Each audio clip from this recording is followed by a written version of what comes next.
did you guys notice? Did you notice any patterns in how your early money memory shaped you? You don't have to tell us the specifics of it, but just tell us, did you notice anything, any a pattern?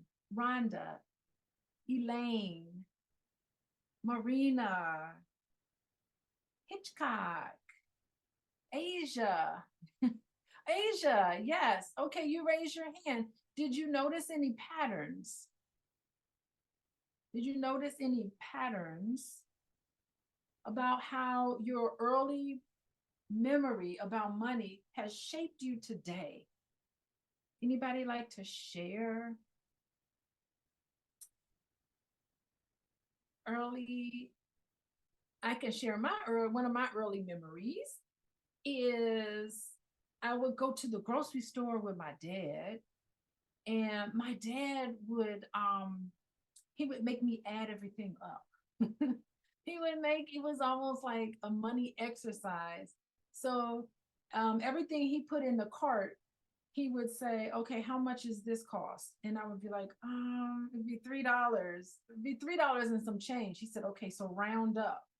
And he would have me he played a game with it, and he would have me guess. So when he got to the checkout, he would say, so based on what you saw in the cart, guess how much money I'm going to spend on groceries.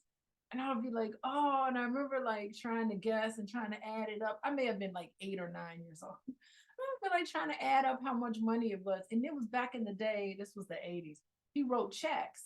So he would write a check and he'd be like, let's see if you're right. And it was a fun game to see how close I could get to the actual amount.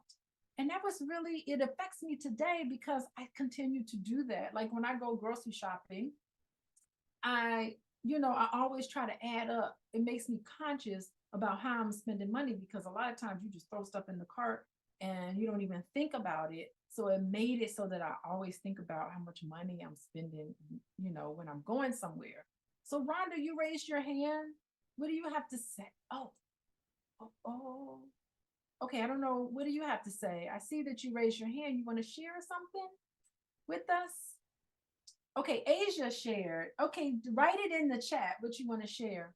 Asia says, your biggest realization after taking time to think about my very first memory was tithing and offering in the church, even if she didn't have it. Yeah, because we're going to talk about that. It's connected to what you value. It's connected to what you value. And she valued going to church